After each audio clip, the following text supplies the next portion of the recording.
Meghan Markle thought she was whipping up a comeback, but what came out of the oven looked less like caramelized tart and more like burnt toast.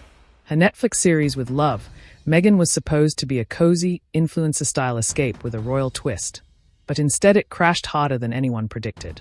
On paper, it had everything: a celebrity duchess, picture-perfect aesthetics, lifestyle tips, and a sprinkle of royal curiosity. But 5 days in, the numbers were brutal. Day 1, the show ranked 73 globally. By day 5, it had plummeted to 127. And outside of a brief blip in Australia and Sri Lanka, it didn't even crack international charts. No US top 10, no UK buzz, no trending, no conversation, just fading into oblivion. The public verdict was clear: Meghan had finally run out of second chances. Netflix had counted on her name and controversy to carry the show. Critics assumed curiosity alone would drive viewers to tune in, or at least hate watch. But the truth?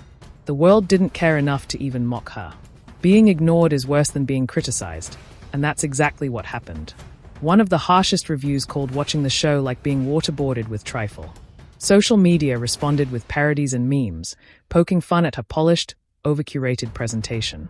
From homemade turmeric marshmallows to designer aprons and jam-making tutorials, the series felt like a parody of itself. People weren't laughing with her, they were laughing at her. Even some fans got desperate, attempting to Photoshop Netflix top 10 charts to make it look like with Love, Meghan was performing well. That level of denial wasn't just sad. It was a sign that the fan base was collapsing, clinging to a fantasy that no longer had legs. The deeper issue? Meghan's image, once polished, mysterious, and intriguing, has turned hollow. Audiences see through the scripts, the staged poses, and the artificial moments. When someone feels out of touch with reality, viewers check out. Meghan isn't Martha Stewart, and she's definitely not Taylor Swift. Someone who can reinvent herself while staying relatable. Speaking of Taylor, it's almost comical how Team Sussex tried to blame the show's flop on Swift's surprise engagement to Travis Kelce. As if Swift's headlines somehow erased any chance of success. Let's be honest, if Taylor Swift's engagement can derail your project was never strong to begin with. Previously, Meghan's team spun small wins into headlines, podcast awards, streaming deals, but this time there was nothing to spin.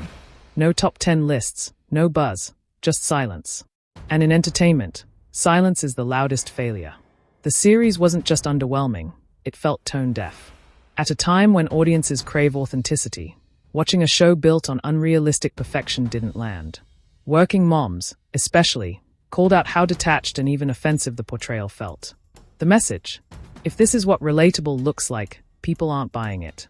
Netflix isn't in the charity business. Their multi-million-dollar deal with Harry and Meghan demanded results.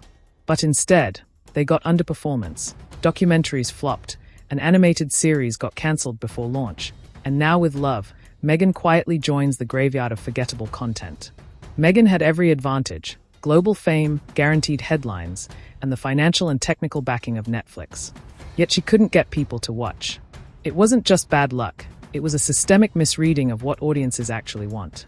People are tired of the Meghan Markle PR machine, the victim narratives, the polished monologues disguised as vulnerability. They want humor, chaos, flaws, and real-life messiness, not jam-making in a spotless kitchen with Pinterest quotes as life wisdom.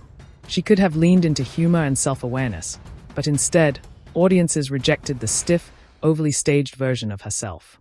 And let's not forget the timing. Blaming Taylor Swift's engagement? That's weak. The truth is, the show failed because no one cared enough to watch in the first place. The Sussex team can spin, leak, or post curated content, but this isn't just a flop, it's part of a pattern. From Spotify to Netflix, every major partner has walked away quietly, proving one thing: freedom from the palace doesn't equal audience connection. The problem isn't the palace, it's that Meghan's version of authenticity simply doesn't resonate.